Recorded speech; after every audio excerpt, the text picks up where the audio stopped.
Hello guys, welcome to Equinox Paranormal Research, and finally we've got Marcus over now from Germany, so he's the fifth member Hello. of the team.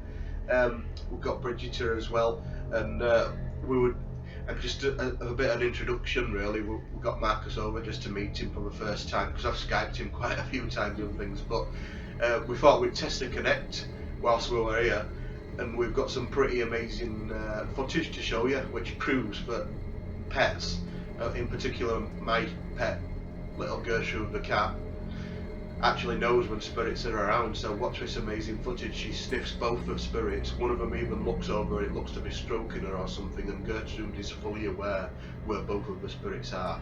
So enjoy. Let us know what you think. Thank you.